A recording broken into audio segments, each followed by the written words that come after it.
Davis had a sellout tonight. Yeah, tell me about it. It is now 5 p.m. on Tuesday, November 18th, 2025. This meeting of the Killeen Independent School District Board of Trustees is now called to order. The following trustees are present and participating: Brenda Adams, Secretary; Marvin Rainwater, Board Member; Oliver Mintz, Board Member; Tina Capito, Board Member; Rodney Gilchrist, Board Member; and me, Brett Williams, President and Presiding Officer.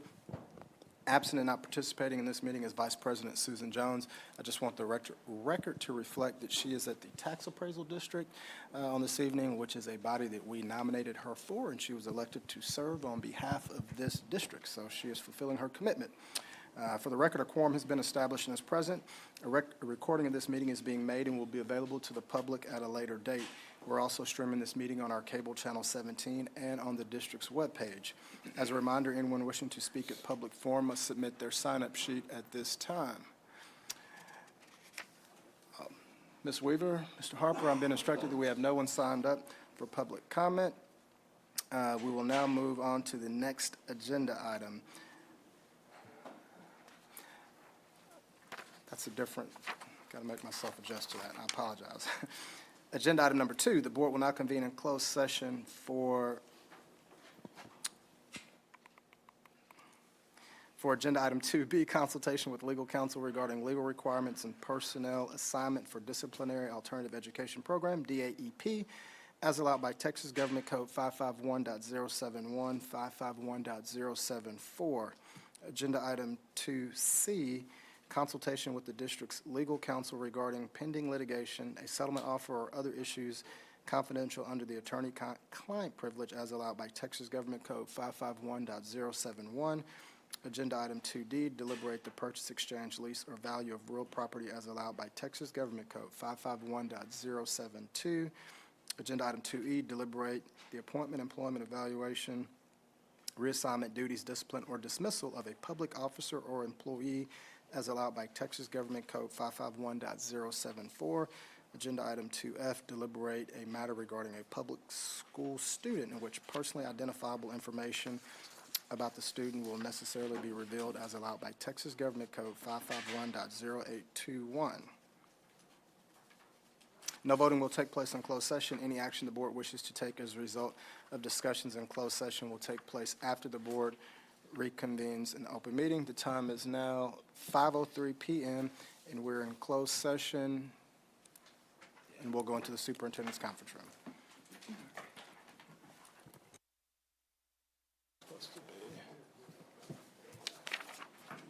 The time is now 6:03 p.m. and we are reconvening from closed session. No action or voting took place in closed session. No action is needed. This meeting of the Killeen Independent School District will resume in accordance with the posted agenda for today's meeting.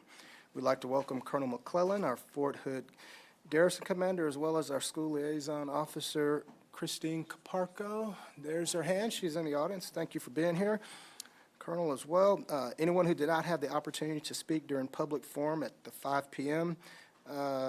Start of the meeting and would wish to speak now would be the time to submit your sign-up sheet. I'm being informed that we have no one signed up for public forum. It's been the board's practice before each regular meeting to have invocation and pledges of allegiance to United States flag and Texas flag. Tonight, the invocation will be led by Board Member Marvin Rainwater, and the pledges will be led by students Trevor Farrell and Izzy Crockett from Montague Village Elementary School. Please stand as Mr. Rainwater leads us in prayer. Thank you. May we pray.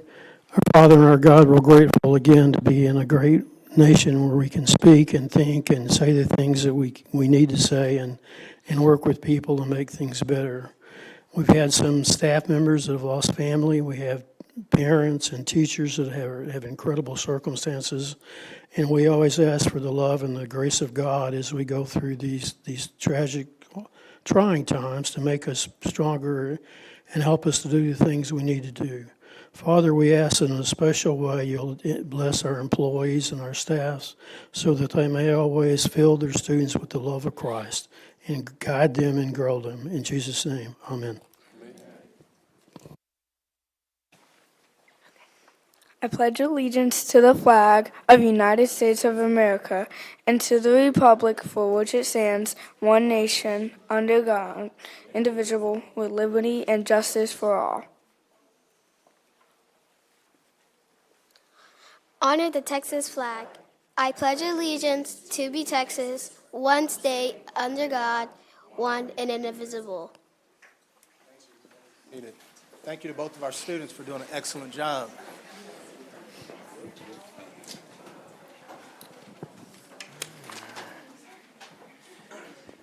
A recording of this meeting is being made and will be available to the public at a later date. We're also streaming this meeting on our cable channel 17 and on the district's webpage. We'll now move to agenda item number 4, which is honors and recognition. Ms. Rudolph, welcome. We'll go down in front of the dais. Good evening. As you're making your way around for pictures, I want to remind everyone that our official district photos from tonight's honors and recognitions will be available after the meeting on our website at www.kalinisd.org/photos.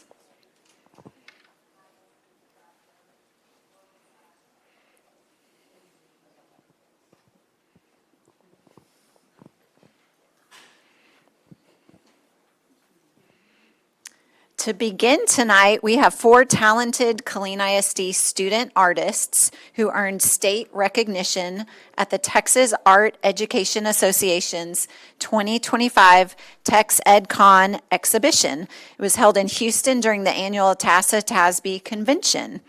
Their artwork was among a select group showcased from across the state, a rare honor that reflects not only their creative excellence, but also the outstanding instruction and support found in KISD's visual arts program. Representing KISD were Aspen Barrett from Rancier Middle School, Brittany Beestick from Union Grove Middle School, Jamie Gillian Martinez from Eastern Hills Middle School, and Jada Massow from Killeen High School.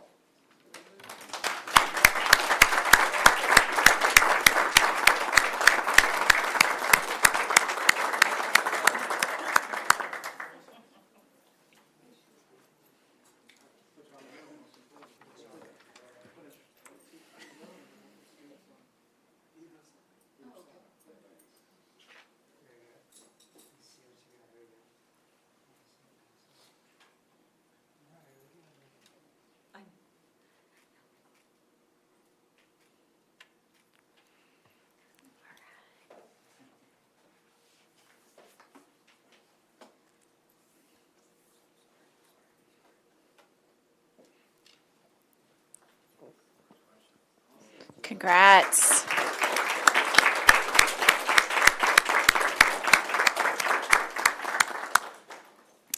Next, Ellison High School juniors Aiden Hill and Andy Harper wrapped up their standout cross-country seasons at the Class 5A UIL State Championships in Round Rock on October 31st.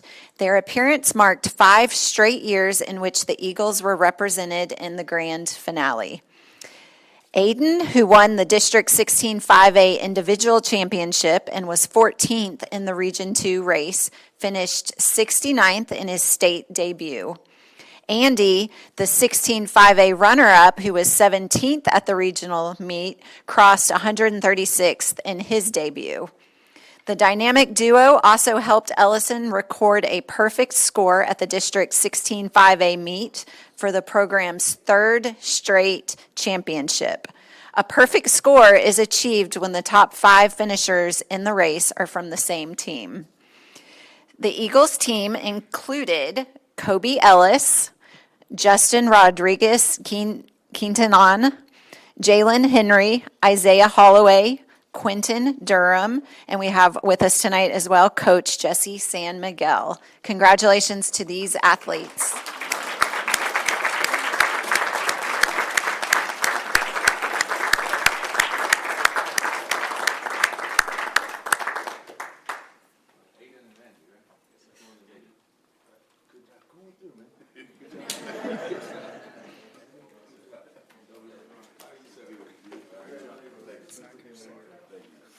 Nope.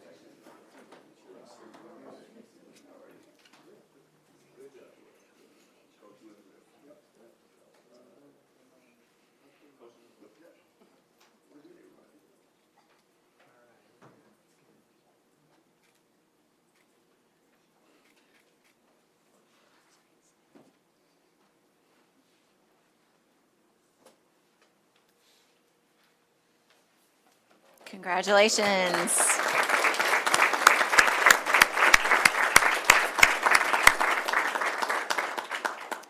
The Harker Heights High School Knights, led by head coach Jason Torres, placed 4 runners in the top 10 during the District 12 6A race, October 9th in Waco, to win the program's first cross-country championship since 2014. Christian Miners placed 2nd, Cody Zimmerman 3rd, Blake Zimmerman 6th, Keelan Sandifer 10th, and Tanner McIntosh Richter 18th for Harker Heights, which scored 17 points better than the runner-up, Temple. Also for Heights, Shane Post Oak finished 21st and Matthew Gruber 26th. Congratulations to the Knights boys cross-country team.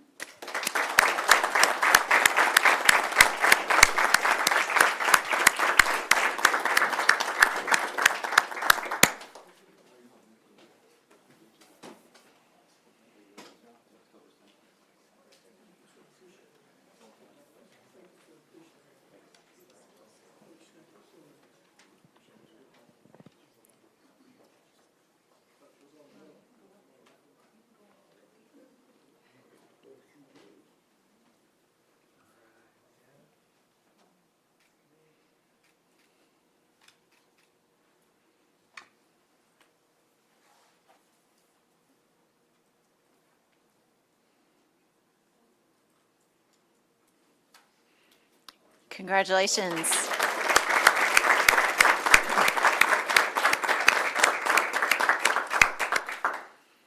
We also have several departments that are shining across the district, from arts to academics to career pathways.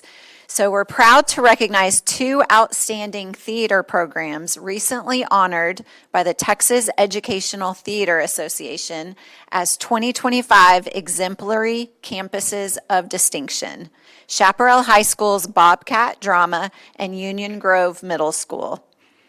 This distinction highlights exceptional instruction, student opportunity, and a campus-wide commitment to quality theater education. Under the leadership of Samantha Dunaway and Chad Moore, Chaparral earned the recognition for a 2nd consecutive year, offering a robust performance season, inclusive programming, and earning more than $330,000 in student scholarships.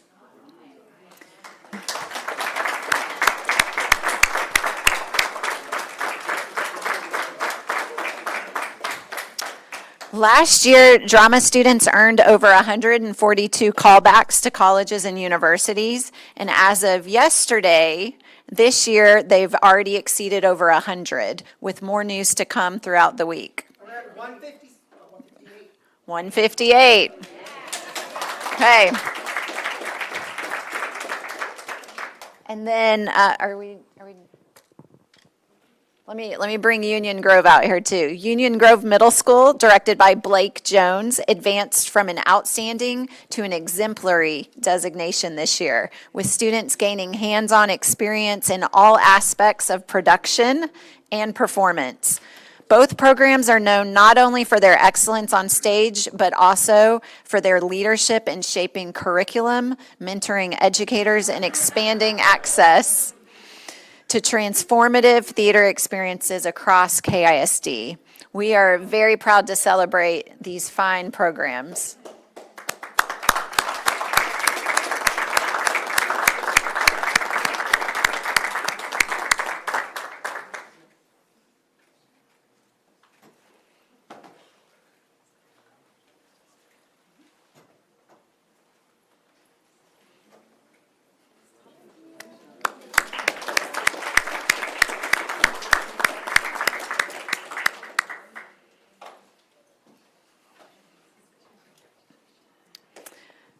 Killeen ISD has once again been named a CTE District of Distinction by the Career and Technical Association of Texas, marking the second year in a row the district has earned this honor. The designation highlights the strength of KISD's career and technical education programs, which are designed to prepare students for high-demand careers and post-secondary opportunities. During the 24-25 school year, 600 students across the district earned industry certifications, credentials that signal workforce readiness and support long-term success. With access to 71 certification pathways, hands-on learning, and expanded dual credit and STEM options, KISD continues to strengthen the bridge between classroom learning and real-world experience. We commend the teachers and staff in charge of these programs who work to provide opportunities for our students to succeed.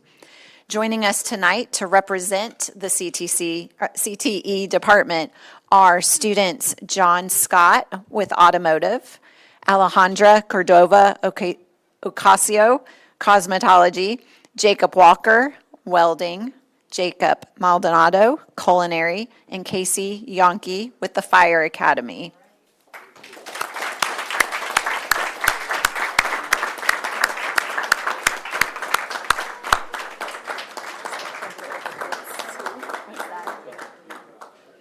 We also have some of their adult sponsors with us. Director Patrice Robinson, Coordinator Charlotte Hines, Career Center Principal Mahalia Scott,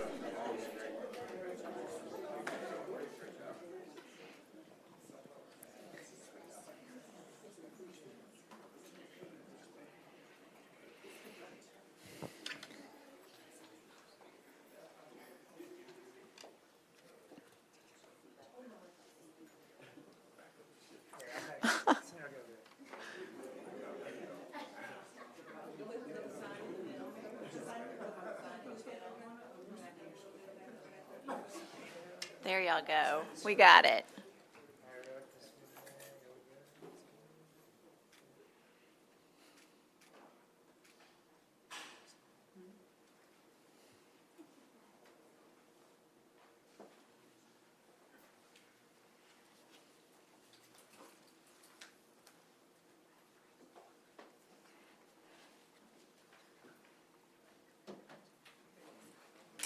Thank you.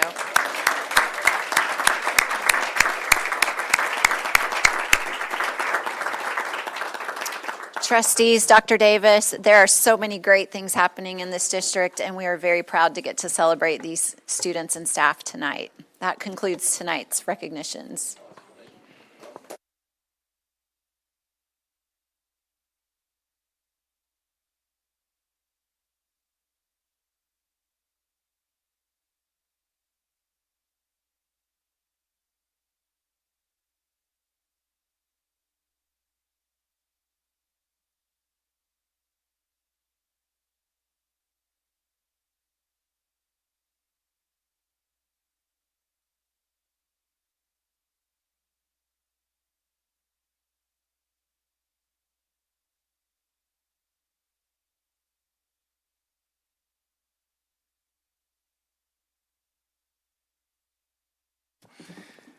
Okay, we'll now go to agenda item number 5, public forum. Ms. Weaver, do we have anyone signed up for public comment? Mr. Harper? We'll now move to the next agenda item, which is agenda item number 6, which is the consent agenda. A, receive and approve minutes for the October 28, 2025 regular meeting. B, receive and approve minutes for the November 4th, 2025 regular meeting. C, consideration of the Killeen Independent School District tax roll for tax year 2025. D, consideration of Killeen Independent School District charter, authorizer, mission, and vision statements. E, consideration of the 2025-2026 Killeen Independent School District Student Code of Conduct Amendment. F, consideration of approval of board policy ELA local campus or program charter partnership. Trustees, you have a consent agenda before you that can be approved with one vote. What is your desire? Madam Secretary. Mr. President, I move that we accept consent agenda items A, B, C, D, E, and F. I have a motion by Secretary Adams. We have a second by Trustee Gilchrist. Any further discussion by trustees? There being none, all those in favor, show of hands. We have 6 in favor, none in opposition, 1 absent and not participating, and that's Vice President Susan Jones. We'll now go to agenda item number 7, action items for consideration. A, consideration of proposed district academic calendar for the 2026-2027 school year. Welcome, Mr. Baker. Good afternoon, good evening, President Williams, Dr. Davis, and board members. As you know, we brought forward 2 options at the earlier this November to you at the board workshop meeting that we had. We took some feedback from you. We looked at the vote that was taken earlier before that meeting. Remember when we had 2 options there, we had an A option and B option. I will remind you that the B option barely won out when we did our staff vote, 51% to 49%. But we did note that among our classroom teachers, it was 55 to 45 for option B. After we discussed this among senior leadership, we decided to come and recommend that we adopt calendar B. And so we were asking the board to approve calendar option B for our school calendar next year. Questions from trustees for Mr. Baker? This is an action item. Mr. Rainwater.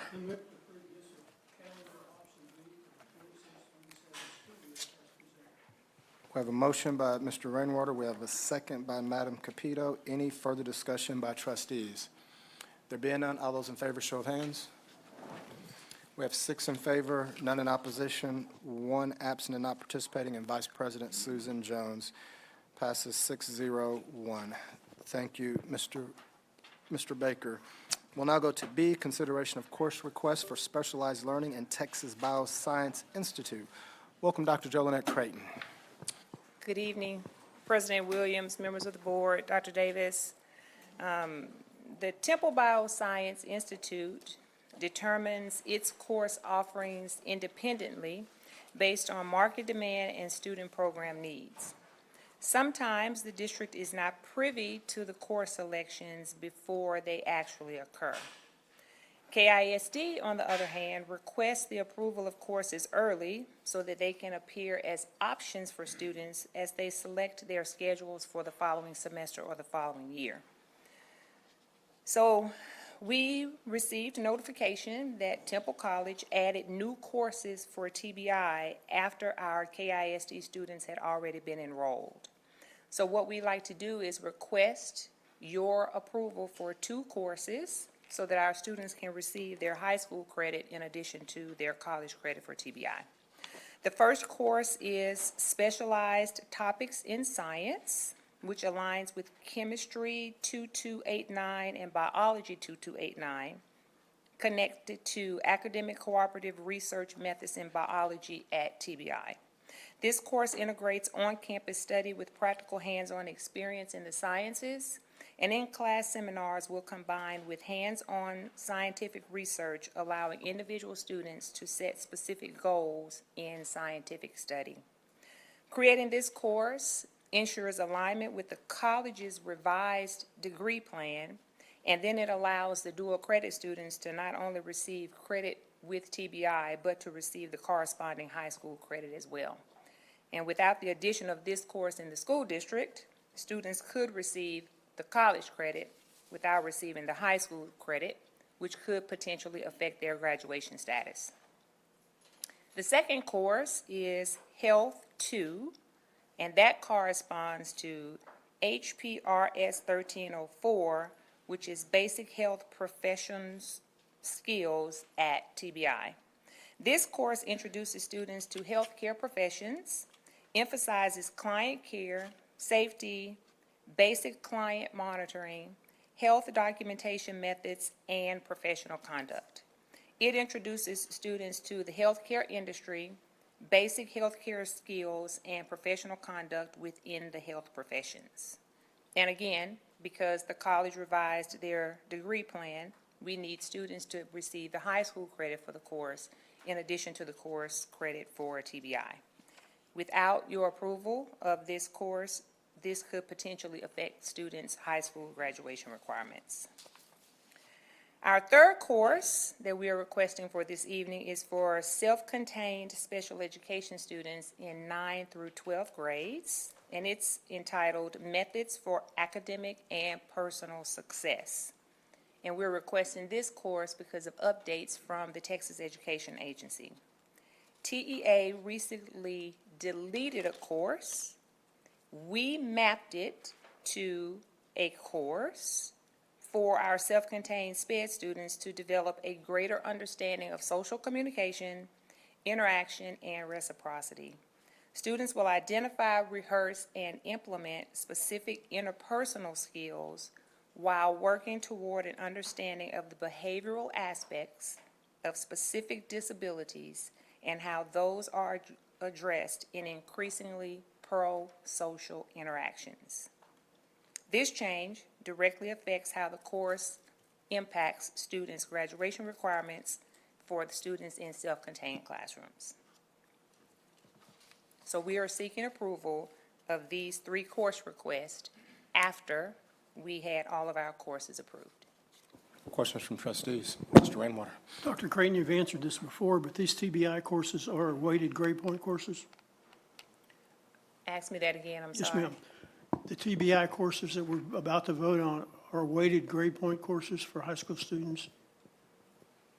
Yes. Yes? I see everyone's head shaking back there. Yes. So it's very important for rank in class and those kinds of things. Thank you. And for them to get their high school credit in addition Yes, ma'am. to their TBI Yes, ma'am. credits. Thank you. Any other questions from trustees? Madam Capito. I move to approve the new course request for the 2025-26 school year as presented. We have a motion by Madam Capito. We have a second by Secretary Adams. Any further discussions by trustees? There being none, all those in favor, show of hands. We have 6 in favor, none in opposition, 1 absent and not participating, and Vice President Susan Jones passes by 6-0, 1 vote. Thank you, Dr. Creighton.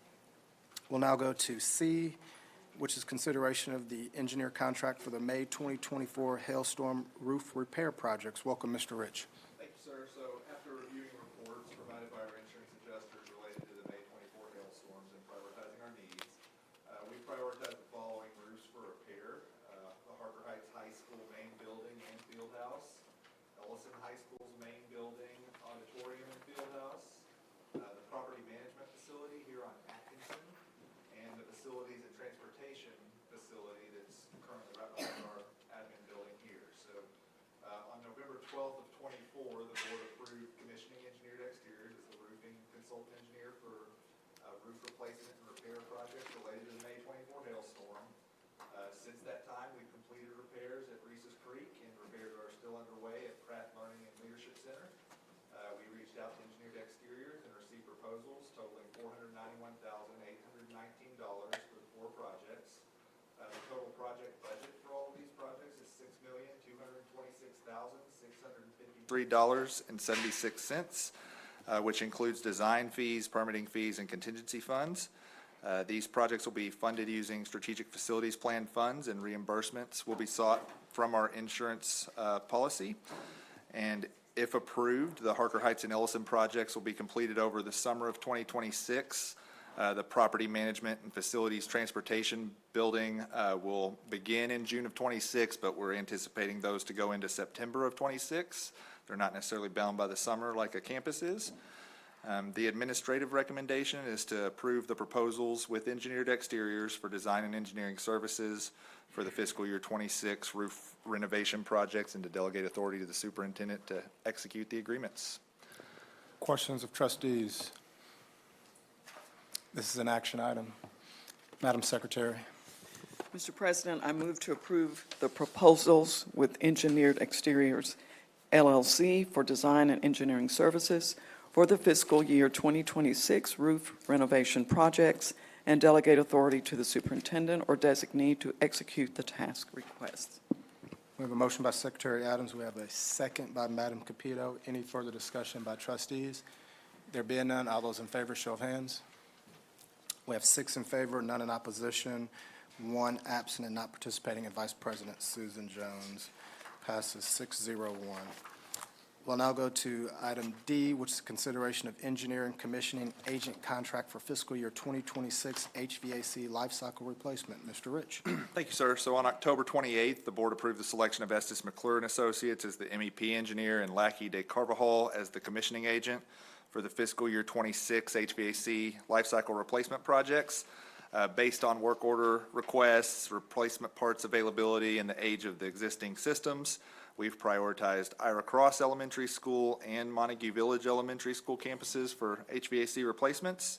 Estes McClure's proposed fee for this project is $245,000, and Lackey de Carvajal's proposed fee is $161,690.18, which both are within our budgets. The total design and construction project budget is $4,786,320. That includes the design fees and permitting and contingency funds. This project will be funded using capital improvement project funds, and we anticipate the replacements to occur over summer of 2026. The administrative recommendation is to approve the proposals with Estes McClure and Lackey de Carvajal and delegate authority to the superintendent to execute the task requests. Questions from trustees? This is an action item. Madam Capito. I move to approve the proposal with Estes McClure and Associates, Inc. for mechanical, electrical, and plumbing engineer services with the Lackey de, oh my goodness, Carvajal, CX, and commission services for the fiscal year 2026 HVAC life cycle replacement project, and delegate authority to the superintendent or designee executed the task request. We have a motion by Madam Capito. We have a second by Mr. Mintz. Any further discussion by trustees? There being none, all those in favor, show of hands. We have 6 in favor, none in opposition, 1 absent and not participating, and Vice President Susan Jones. Passes 6-0-1. Thank you, Mr. Rich. We'll now go to 8 information items for discussion. A, System Scorecard, Priority 3, Financial Stewardship. Welcome, Mr. Heckenberg.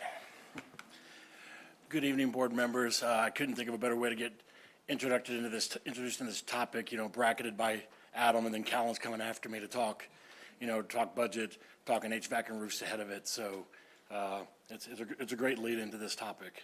So let's see. There we go. So these are the Priority 3 financial stewardship performance objectives that we're going to talk about today. We're going to really drill into 3.1 and 3.2. And my hope is that we understand how, by diving into these, they shape our budget discussions that you're going to see right after this brief. So I'm not going to steal a lot of Callan's thunder as she comes up to brief, but you're going to see how the discussions we have now, how we track our data, how we establish benchmarks for what we are looking at, then feeds into the process that she's going to execute throughout the year. So our first performance objective is, data-driven, prioritizing resources. So you can see the 2 different strategic actions that we came up with. The first is really centered on life cycle management of our big ticket items. So for us, we're going to talk about facilities, HVACs and roof, technology infrastructure, our fleet, both yellow and white,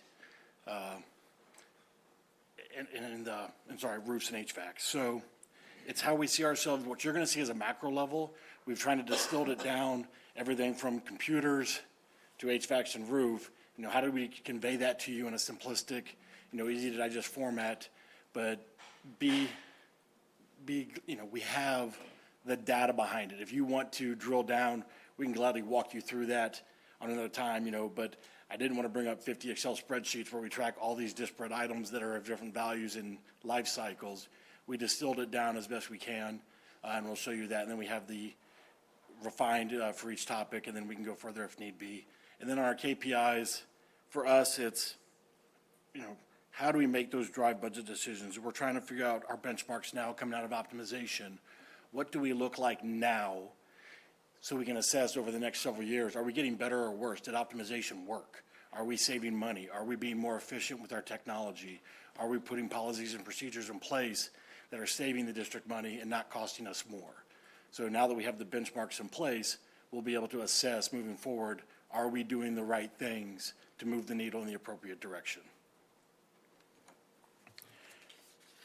So what you've got here is just a simple chart, and you can see where we sit on this. And I'm going to start top to bottom, and you can see, Adam just talked about HVAC and roofing, and you can see where we sit with a lot of our projects. This is a compelling argument for why we went through optimization, because we had facilities that would have cost us a significant amount of money that we may not have had. I've used the analogy with my group that, optimization didn't necessarily put a bunch of money back into our savings account, but it prevents us from having to use our credit card and go on debt to pay for large projects. We were facing a deficit due to the loss of impact aid. We have needs in HVAC and roofing. Optimization is going to help us slide those two dots further to the left by getting rid of existing facilities that needed large-scale infrastructure investment. And so you can see we're moving forward with it. The insurance replacements are going to help us slide those back to the right. The reduction in facilities will help us. To be honest, these dots have the facilities we're going to close on it, and we don't make the adjustments until we're free of those facilities. So we know it takes a little bit of time for us to get rid of closed facilities, so we'll still track them. They're still ours until they're not. And that's what this data represents. The transportation, white fleet, yellow fleet, you can see where we fall there, somewhat in the middle, pleasantly surprised where we're at with our fleet. We continue to manage it, and then again, our goal is to continue to slide that back to the green as we manage our two different fleets. And then in about 2 slides, you're going to see it's going to be kind of an interesting data point on, it's opened our eyes on how we use some of these fleets and what we analyze, whether it be age or mileage. And I'll touch on that more in a second. And yes, sir. Mr. Hessenberg, can you explain, I guess, what use facilities, for example, you have HVAC and roofing. Is it in the red because it's physically in the red, or is we have a great number to replace, or is it because we don't have a plan and funding for it in the future? It's purely about age of where it's at and so for roofs, for example, both HVAC and roofing, we estimate the life cycle for a roof and/or an HVAC is approximately 20 years. So the age of our systems are 14.4 for HVAC, and we'll see it in the slides here. I'll move forward. That answers the question. Thank you. Yeah, so, and I'll drill down into each one of those. In technology, we broke it down: security, devices, data center, and infrastructure, the different components that make up our technology. The security is there because we've started to really invest in it, so we've got newer capabilities and technology that we've invested in technology. But you can see where our data center and infrastructure needs some work.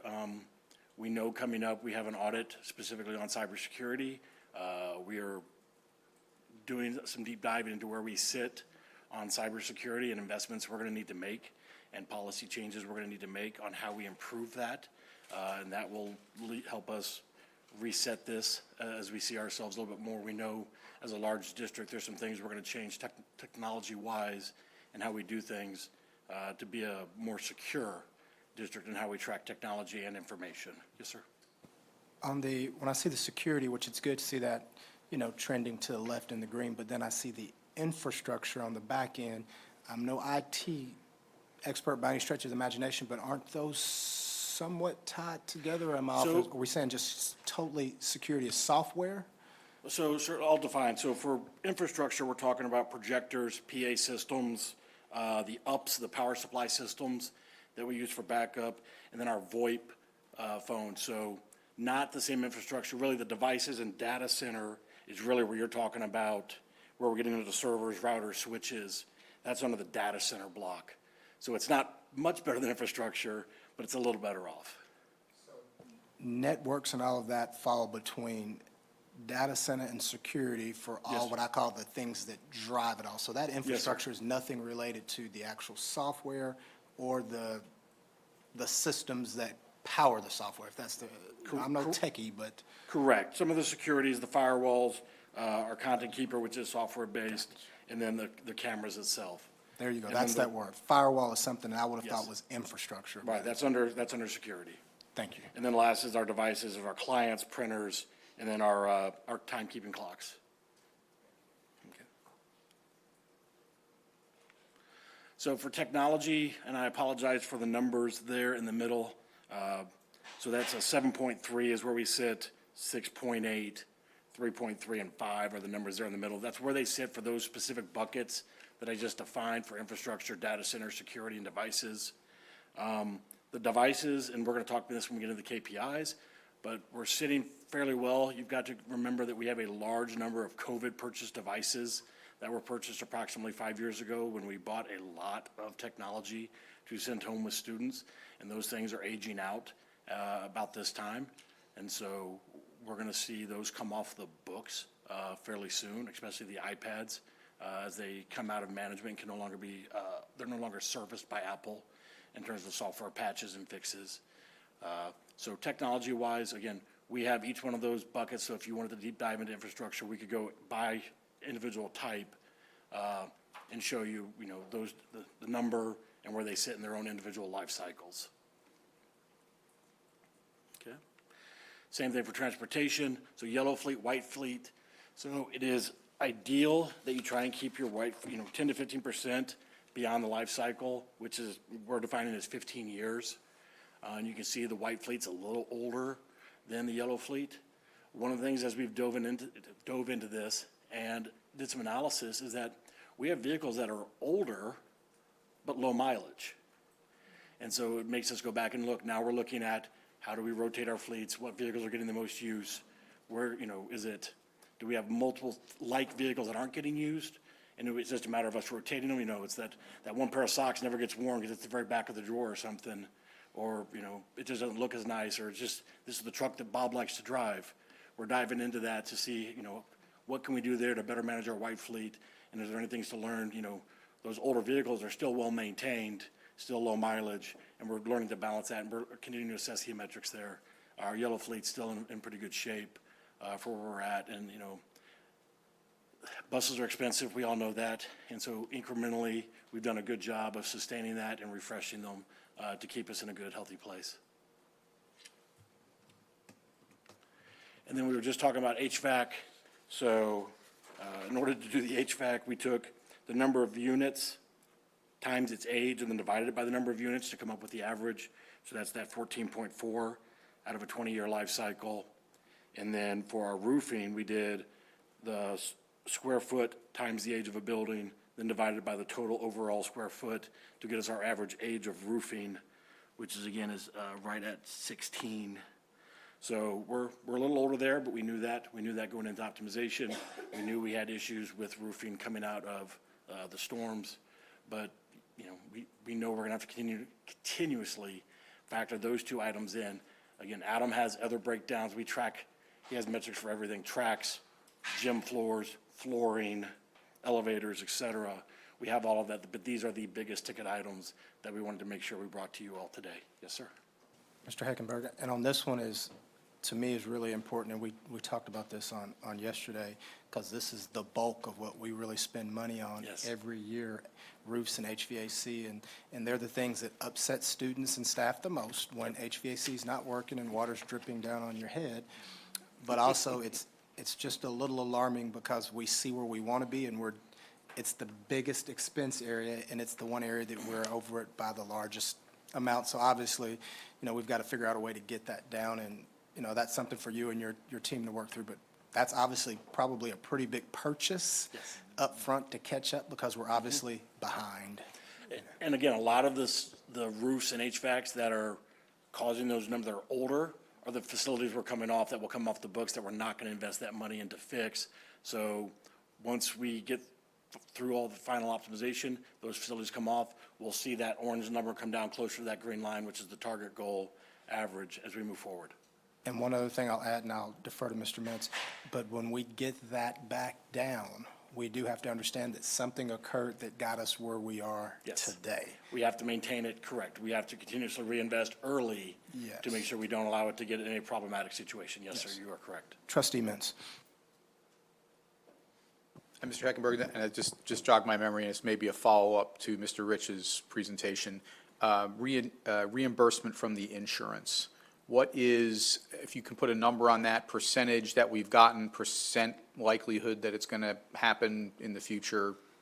Overall, from the report, just for district-wide, the reimbursement amount is around 50% of the total cost. is that what we're paying for in insurance? I mean, shouldn't it be closer, again, I'm not exactly sure how commercial policies like that work. I mean, that seems awfully low. Agree. I think risk management would probably need to brief you on the policy a little better than I could, but there were a number of our roofs that are insured at actual value and not replacement value. Yes, sir. So, Okay, so yeah, that's definitely something I think we probably need to look at Yes, sir. going forward. Thank you. And then my next question is back a couple of slides. It said that the life cycle replacement on devices is 8.6 years. That seems astronomically high. Like, computers last 8 years? Or we try to make them last that long? Seems about half that. So yes, that is what it said, and that's the average of clients, printers, and the time clocks. The time clocks we expect to last a little bit longer, so that 8 is an average. Right now, we're shooting for 5 to 6 for computers.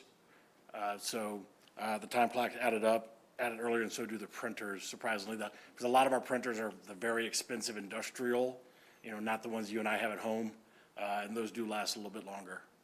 Okay, thank you, sir. Madam Capito. Mine kind of goes along with Ollie here, is that the insurance policies, are we looking back at that already? Like, I thought that this conversation kind of happened a little bit previously when we discussed these roofs, that we weren't really getting reimbursed Tina adequately. Capito, Madam Capito, I'm gonna try to play lawyer. Joey's over there and say that's probably a little Lord, off fine. topic, just a tad bit. So Dr. Davis will get that on a future briefing to. It is definitely a future discussion topic, sir. Yes. Madam I'm Capito, fine, I thank you. apologize. Anything else? No, thank you, sir. My favorite, thank you. Mr. Rainwater. Do we recoup any money when we get rid of these technologies, all these things we bought with ESSER monies and, so? Very minimal amount, I guess? We do, sir, but it's not a significant, I mean, enough to count. it's pennies on the dollar based on what we're getting from what they're worth at the time. Okay, thank you. Yes, sir.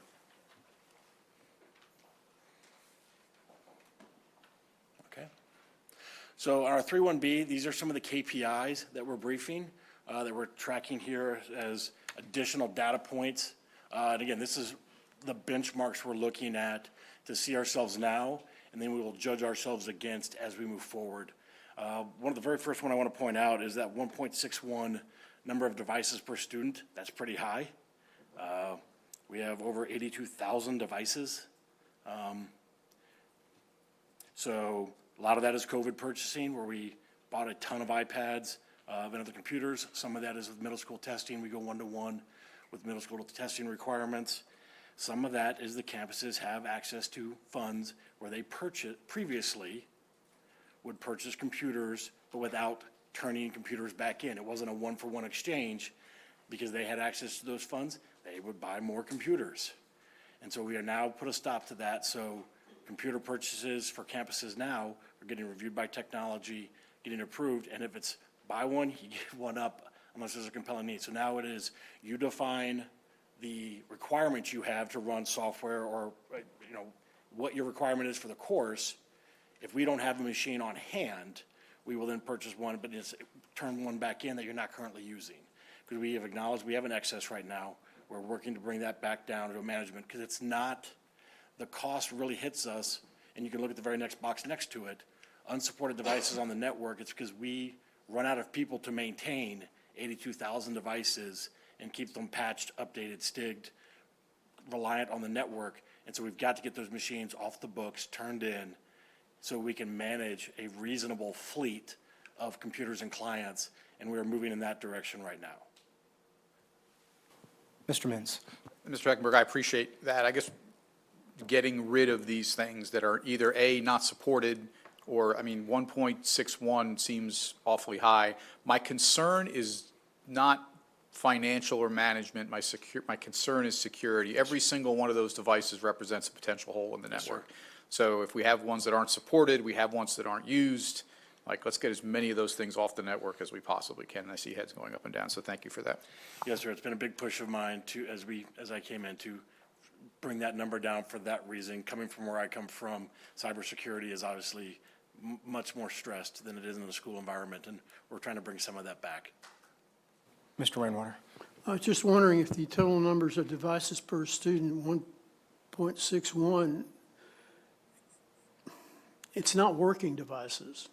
I'm not sure. So they could be in a warehouse, or they could be, It's one of their books. Most of them we believe are working. those are the It's- computers on the books. Yes, sir. They're ones that have not been turned in, and whether they're working or not, we don't know until they turn them in, and, you know, it's the working with the campus techs and that campus leader who signed for it to turn it in. We are actually working to set up a program where we are hand receiving devices to principals, doing financial liability if they lose, damage, or break, and hold campuses accountable for that. It sounds really familiar to our former Army folks here who understand what I'm talking about.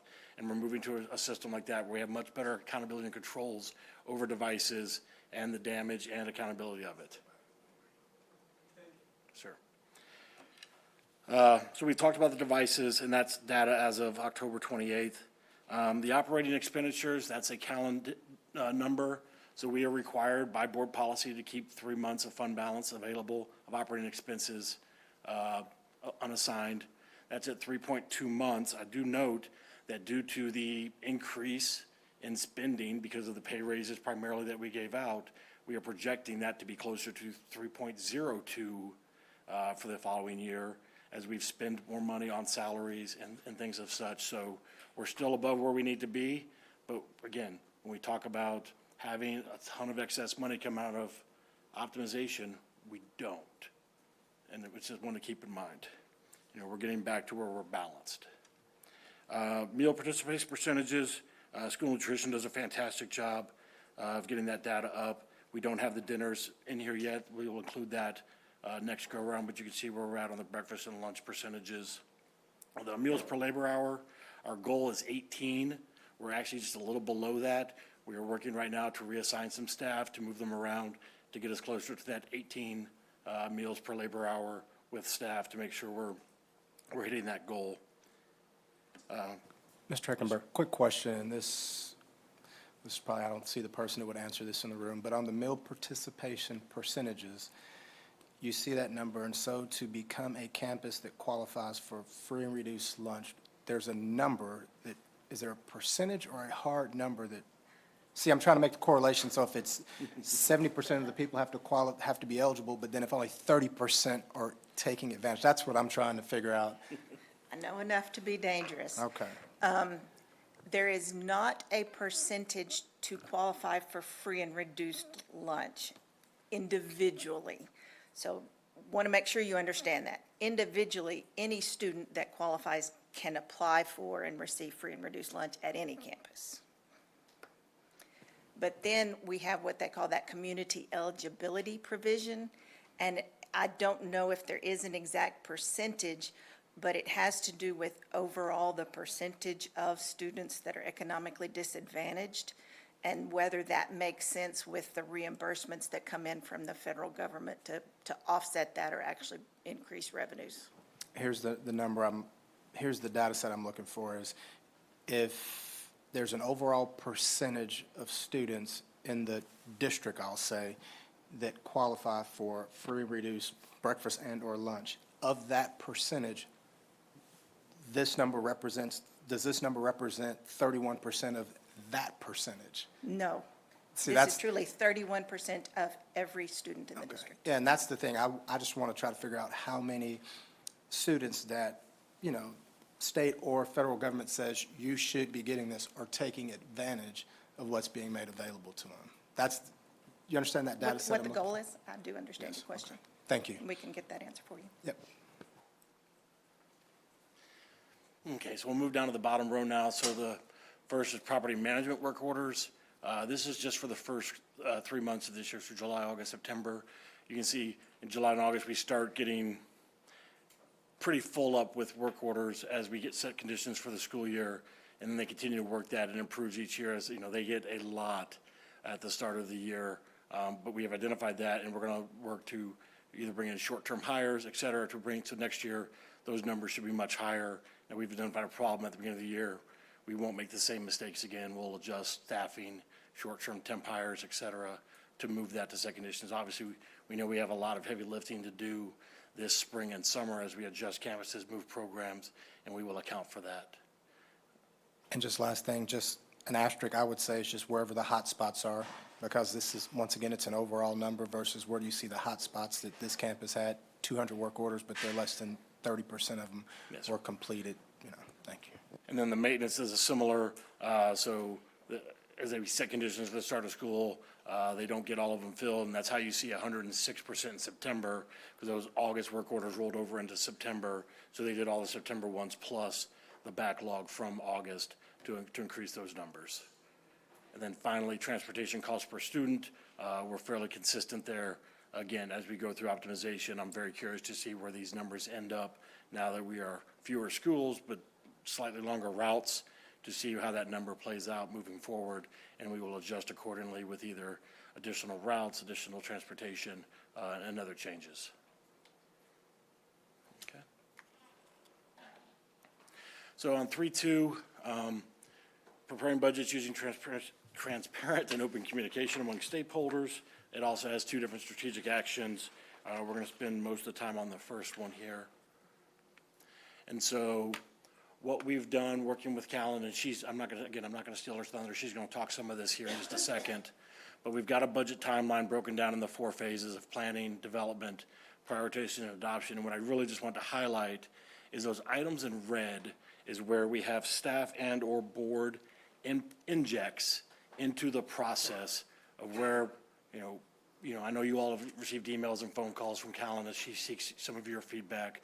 We're doing that with the staff as well to get those inject points to make sure we're accounting for the feedback of the different departments and teams within the district so we can have one consolidated budget process so we don't have to go back because we missed something late and then figure out how to cram it in or account for the numbers.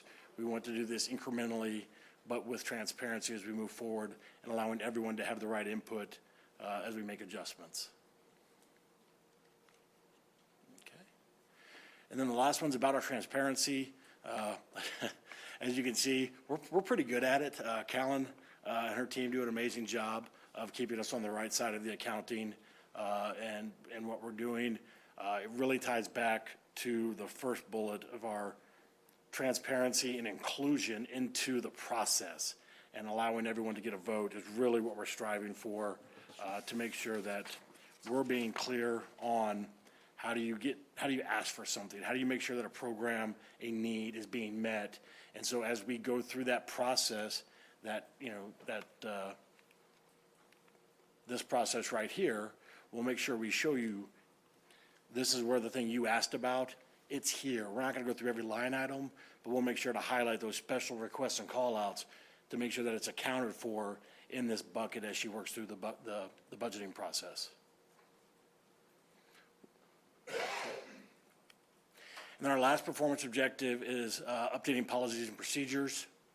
So we've done some analysis. Dr. Buckley was leading this effort. We'll work to figure out who's going to pick it up, but we have 307 legal board policies and 170 local board policies right now. And you can see the number of administrative procedures we have and operational procedures. The goal is to, and right now, we're not consistently reviewing them, updating them, tracking when they were reviewed, and making sure that they're nested within the legal and local board policies. So what we're working towards, and also easy to find on a website and transparent. So what we are doing now is going through, and we've got them all consolidated. We're now working to establish a tracking procedure where every policy is updated yearly.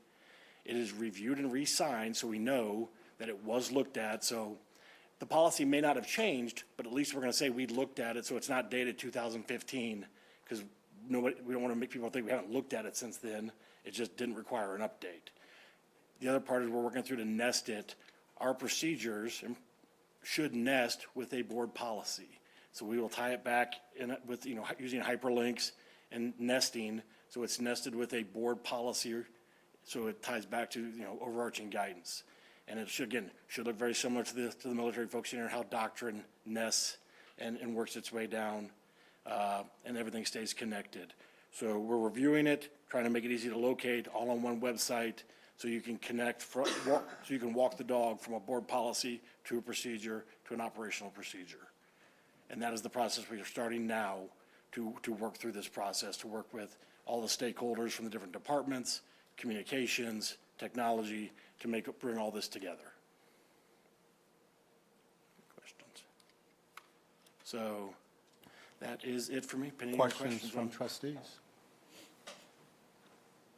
So thanks to your team, bringing a lot more clarity to this particular section. I know that was a goal, and I like what you all presented, so thanks, I appreciate it.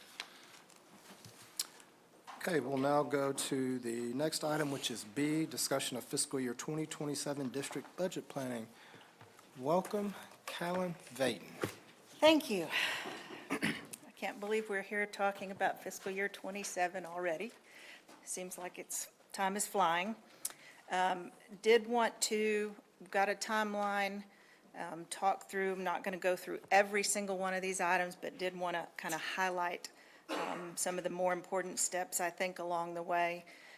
First, I want to point out this is, at this point, a planning tool. We know that along the way, some things will shift out of necessity. Items will occur that need us to move, but at this point, this is a planning tool. So in November, the two things that we've listed, we'll talk through a budget development timeline, which we are doing now, and we will approve a school board, a school calendar, which we did earlier tonight, so thank you for that. In December, we will look at enrollment projections, and from that, determine our initial revenue forecast.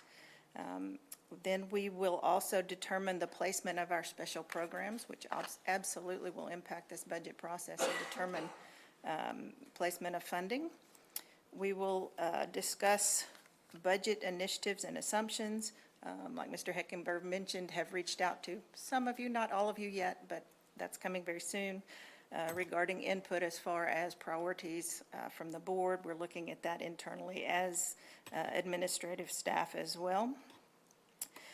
Also, during the month of December, one of the things we want to be sure and do is each of the campuses and/or departments get a historical perspective of what they've spent the last few years, so they can use that to make decisions going forward in their planning. And again, we talked about opportunities for input, so that will absolutely be an opportunity for input there. In January, then we will look at the initial snapshot for our salaries. Also during this month, we will look at Title I campuses and determine which campuses, at this point, I fully expect all of them to be, they currently are.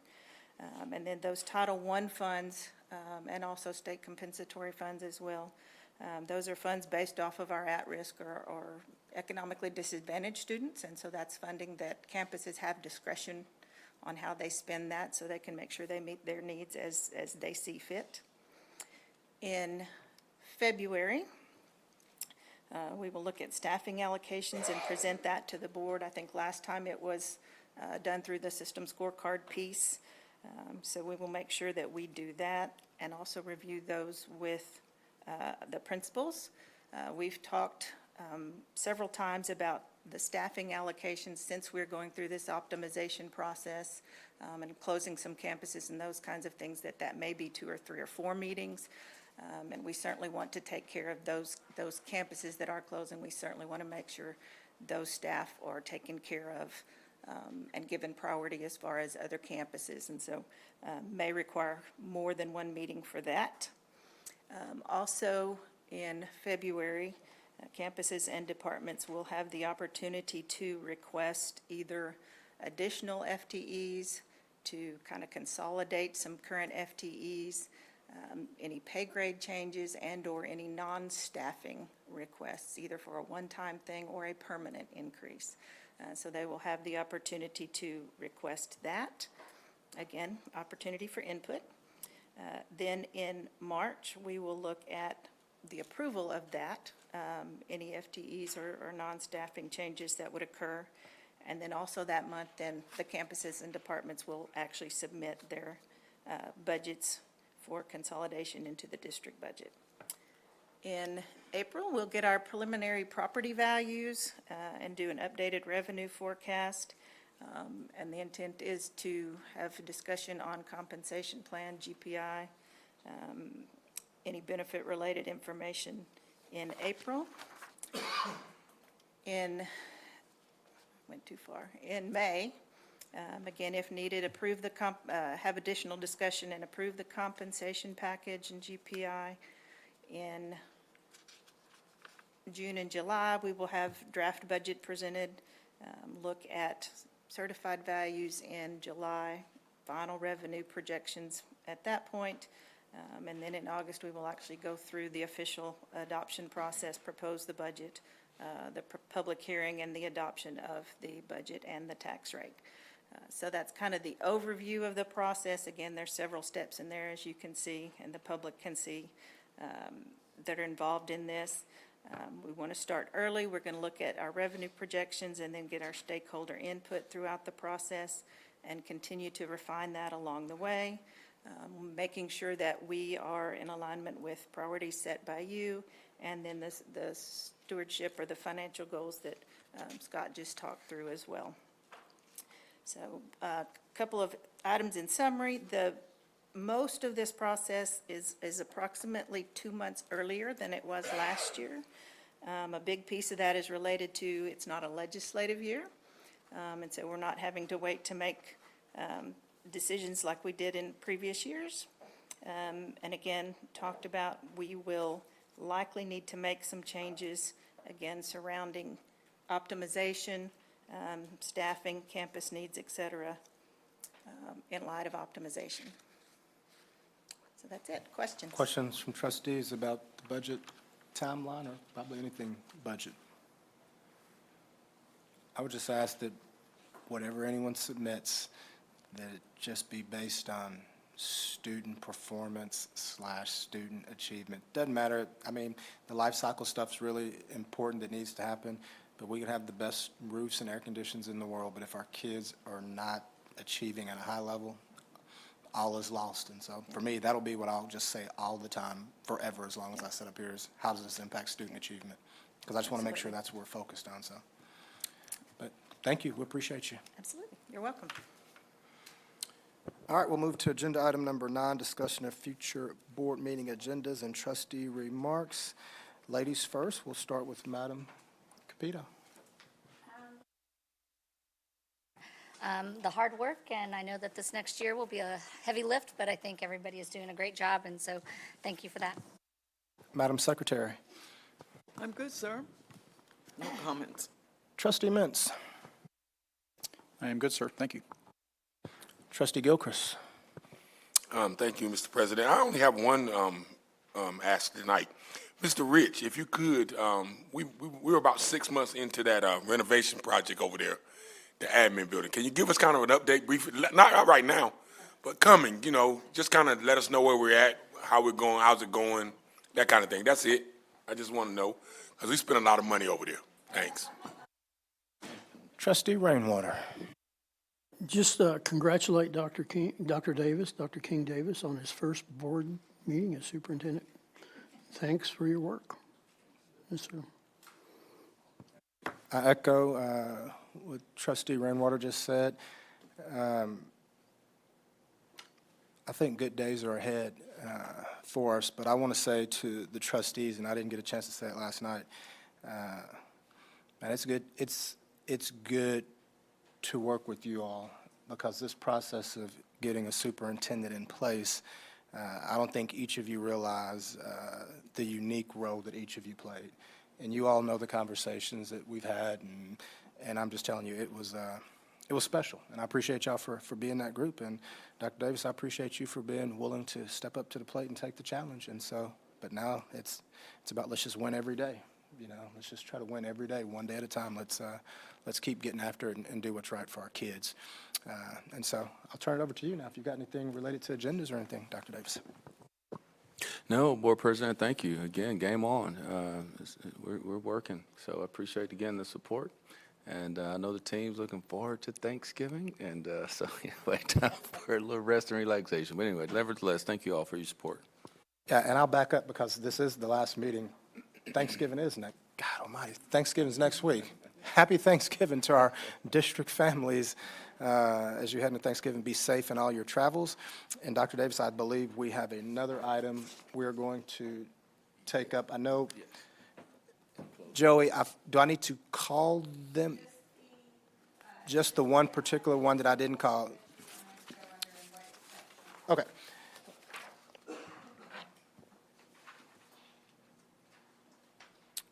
Okay, the board will now go back to agenda item number 2, closed session, which is 2A, discussion of consideration of a resolution of votes cast for directors for the Tax Appraisal District of Bell County for 2026 as allowed by Texas Government Code 551.074.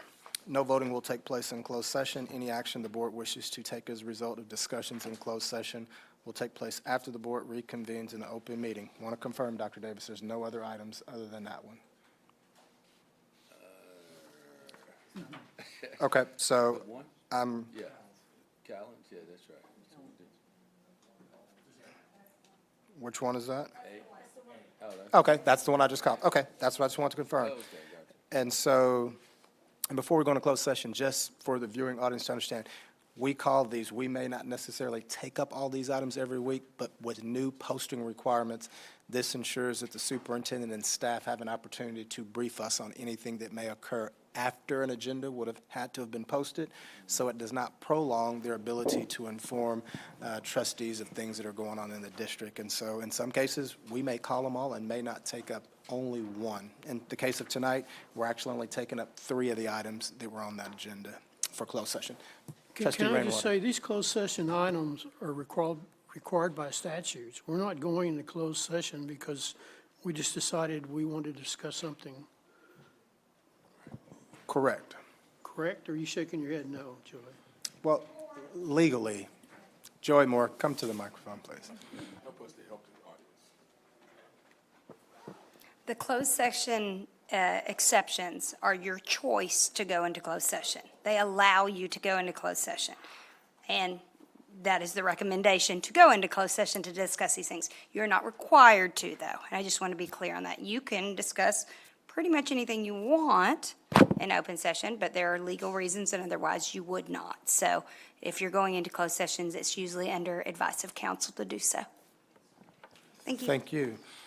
The time is now 7:12 PM, and we are in closed session.